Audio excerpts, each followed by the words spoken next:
प्राचीन काल की बात है। राजस्थान की तपती रेत, शेखावाटी की पावन भूमि और अरावली की गोद में बसा एक छोटा सा गांव था, घांगू। यही राज करते थे चौहान वंश के एक विख्यात राजा घांगू सिंह। प्रजा उन्हें न्यायप्रिय, दयालु और धर्मपरायण शासक के रूप में जानती थी, पर एक कमी उनके हृदय को भीतर ही भीतर कचोटती थी। वे निस्संतान थे। संतान सुख की चाह में राजा ने अनेक यज्ञ हवन करवाए, कई साधु संतों की सेवा की, परंतु वर्ष बीतते गए और गोद सूनी ही रही। एक दिन राजा शिकार के बहाने अकेले अकेले वन की ओर निकल गए। चलते चलते वे अरावली की पहाड़ियों के बीच घने पेड़ों और झाड़ियों से घिरे एक स्थान पर पहुंचे। वहां एक पुराना सा मंदिर था, जिसके पास एक पवित्र कुंड और उसके निकट एक महात्मा गहन तपस्या में लीन थे। राजा के भीतर की पीड़ा आंखों से छलक गई। वे चुपचाप उस स्थान की सफाई करने लगे। कंटीली झाड़ियों को हटाया, कुंड का जल बदला, शिवलिंग को धोकर जल अर्पित किया और उस महात्मा की सेवा में लग गए। कई दिन बीत गए। महात्मा जी जब तप से उठे तो उन्होंने देखा कि पूरा स्थान स्वच्छ, सुशोभित और सुव्यवस्थित है। सामने जाकर राजा ने विनम्रता पूर्वक दंडवत प्रणाम किया और अपना परिचय दिया। महात्मा उनकी सेवा भाव और भक्ति देखकर प्रसन्न हुए। उन्होंने राजा से पूछा, वत्स, तुम क्या चाहते हो? राजा की आंखें भर आईं। गुरुदेव, प्रजा है, राज्य है, सब कुछ है, पर संतान नहीं। बस इतना वरदान दीजिए कि इस वंश की ज्योति बुझने न पाए। महात्मा ने आशीष दिया, राजन, तुम्हें एक पुत्र और एक पुत्री प्राप्त होगी, वही तुम्हारे कुल की शोभा बढ़ाएंगे। समय बीतता गया और महल में खुशियों का सवेरा हुआ। पहले एक सुंदर पुत्र का जन्म हुआ, जिसका नाम रखा गया हर्ष। कुछ समय बाद एक सुकोमल, तेजस्वी कन्या ने जन्म लिया, जिसका नाम रखा गया जीवन। वही आगे चलकर बनी हमारी आराध्या मां जीण भवानी। बचपन से ही दोनों भाई बहन में अद्भुत प्रेम था। हर्ष अपनी बहन जीण को जान से भी अधिक चाहता था। खेलने कूदने से लेकर भोजन तक दोनों हर काम साथ करते। गांव की स्त्रियां अक्सर कहती, ये भाई बहन नहीं, एक ही आत्मा के दो रूप है। समय के साथ हर्ष युवा हुआ। उसका विवाह एक अत्यंत सुंदर और सुसंस्कारी कन्या आभल दे से हुआ। विवाह के बाद जीवन की धारा बदलने लगी। घर में नई बहू आई तो स्वाभाविक रूप से हर्ष का समय, ध्यान और स्नेह अब पत्नी में भी बंटने लगा। जीन सब देखती पर भीतर कोई शिकायत नहीं रखती। उसे अपने भाई पर पूरा विश्वास था। एक दिन की बात है, गांव की औरतें तालाब से पानी भरकर वापस लौट रही थीं। उनके साथ जीन और इसकी भाभी भी थी। रास्ते में मजाक ही मजाक में बात निकली कि घर में किसका मान ज्यादा है, बहन का या पत्नी का। हंसी ठिठोली में ही ननद भाभी के बीच यह बात शर्त में बदल गई।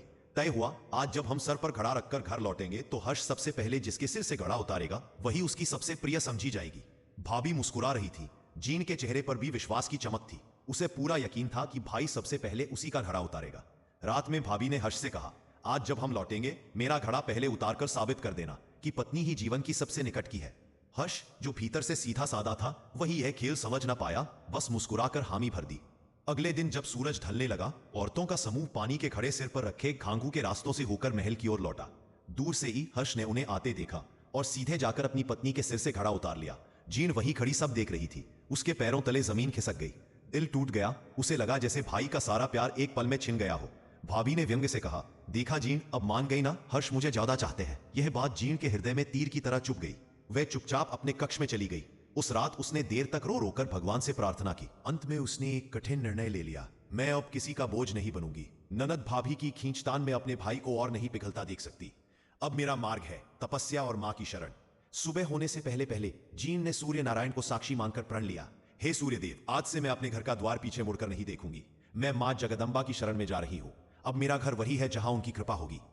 बिना किसी को जगाए चुपचाप महल का द्वार छोड़कर अकेली, नंगे पैर, आंसू भरी आंखों के साथ वह अरावली की ओर चल पड़ी। चलते चलते उसके आंसू पगंडी पर गिरते रहे। कहते हैं उसके आंसुओं की काली काली धारों से जिस पहाड़ी का कायाकल्प हुआ वही आगे चलकर काजल शिखर कहलाया, यानी वो पर्वत जो उसकी पीड़ा के काजल से स्याह हो गया।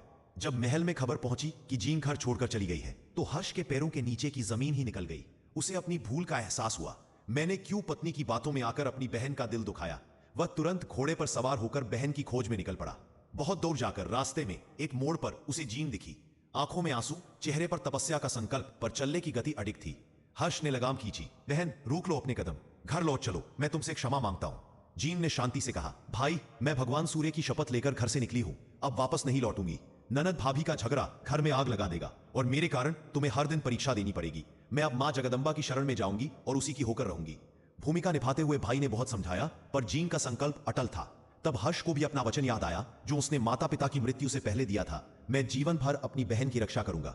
वह बोला, यदि तू मां की शरण में जाएगी तो मैं भी तेरे पास ही कुछ दूर भैरव साधना में बैठ जाऊंगा, ताकि बहन की तपस्या में कोई विघ्न न डाल सके। इसके बाद दोनों भाई बहन अरावली की ऊंची ऊंची पहाड़ियों के बीच पहुंचे। जहां आज जीन धाम है, उसी क्षेत्र में काजल शिखर की चोटी पर जीन ने आसन लगा लिया।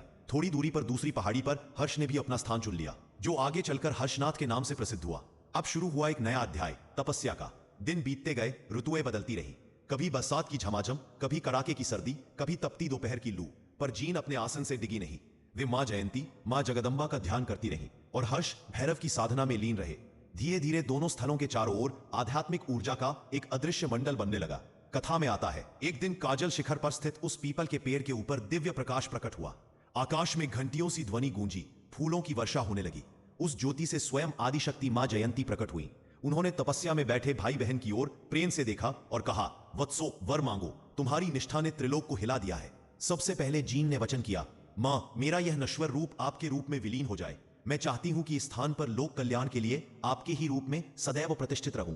जो भी दुखी पीड़ित भटका हुआ यहां आए, वह मेरी नहीं आपकी शरण पाए और उसे कभी खाली हाथ न लौटाया जाए। मां मुस्कुराई और वरदान दिया, आज से तू ही जयंती, तू ही जगदम्बा, तू ही शेखावाटी की अधिष्ठात्री शक्ति कहलाएगी। लोग तुझे जीन माता, जीन भवानी के नाम से पुकारेंगे। उसी क्षण जीन का तपस्विनी रूप दिव्य प्रकाश में विलीन होकर एक अष्टभुजी महाशक्ति की मूर्ति के रूप में प्रतिष्ठित हो गया। हर्ष ने भी वर मांगा, मां, मैं अपनी बहन का रक्षक बनकर रहना चाहता हूं। जैसे मैंने संसार में उसकी रक्षा का वचन लिया था, वैसे ही अब दिव्य रूप में उसकी सीमा का प्रहरी बनूं। मां ने कहा, तथास्तु। हर्ष भी भैरव स्वरूप में विलीन हो गए और आज वे हर्ष भैरव के नाम से जीन धाम के संघर्षक देवता माने जाते हैं। समय बीतता गया, राजवंश बदले, राज्य बदले। आगे चलकर चौहान शासकों ने उसी स्थान पर भव्य मंदिर का निर्माण करवाया।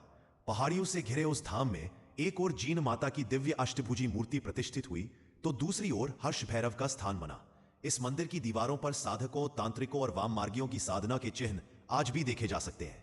जीन माता का धाम एक अनोखी परंपरा के लिए और भी प्रसिद्ध हुआ। सुबह सुबह माई को मदिरा और मीठे चावल का भोग लगाया जाता है। पुजारी भोग चढ़ाकर जैसे ही बाहर आता है, कुछ ही क्षणों में मदिरा अदृश्य हो जाती है। कोई नहीं जानता कि वह कहां जाती है। आज तक किसी ने मां को भोग लेते नहीं देखा, पर हर दिन भोग खत्म हो जाता है। भक्त यह मां का प्रत्यक्ष चमत्कार मानते हैं और इसे माई की प्रसन्नता का संकेत समझते हैं। सदियां बीत गईं। अब भारत पर मुगल शासक औरंगजेब का राज था। मंदिरों को तोड़ना, देव मूर्तियों का अपमान करना जैसे उसकी नीति बन चुकी थी। शेखावाटी क्षेत्र के कई धर्मस्थलों पर उसकी सेना ने हमला किया। इतिहास और लोक कथा दोनों मिलकर बताते हैं कि एक समय उसकी नजर जीन माता के मंदिर पर भी पड़ी। सेना को आदेश हुआ, इस मंदिर को भी ढा दो। औरंगजेब की सेना घोड़े हाथियों पर सवार होकर पहाड़ियों को पार करती हुई जीन धाम की ओर बढ़ी।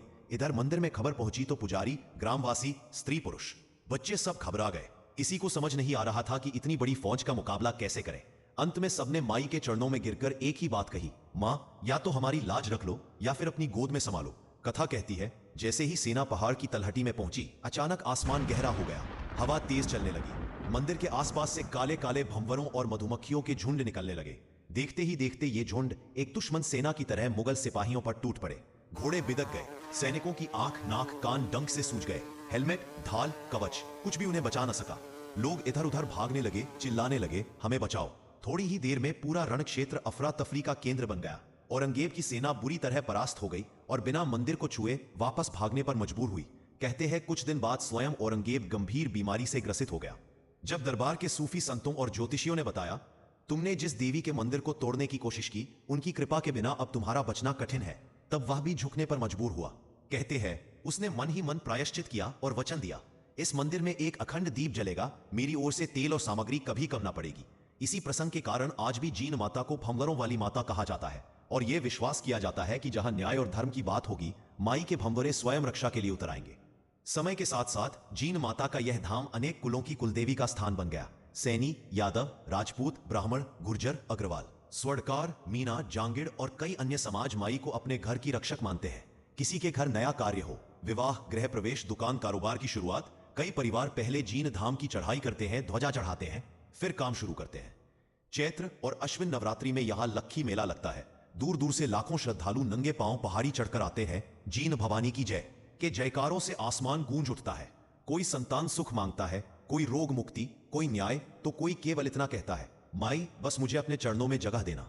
भाई बहन के प्रेम, ननद भाभी के मनमुटाव, तपस्या के संकल्प, मां जयंती के वरदान, भंवरों के चमत्कार और भक्तों के अनुभव, इन सबको जोड़कर जब इस कथा को देखा जाए तो साफ समझ आता है कि जीन माता की कथा केवल एक देवी की कहानी नहीं, बल्कि ये रिश्तों, त्याग, धैर्य, भक्ति और न्याय की भी अमर गाथा है। अंत में बस इतना ही, जो सच्चे मन से, आंसू भरी आंखों से, थके हुए कदमों से, पर भरोसे से भरा दिल लेकर काजल शिखर की चढ़ाई चढ़ता है, माए उसके सिर पर हाथ रखती है, दुख बांट लेती है और जीवन के अंधेरों में भी एक दीपक सी रोशनी बनकर साथ चलती है। बोलो जीर भवानी माता की जय।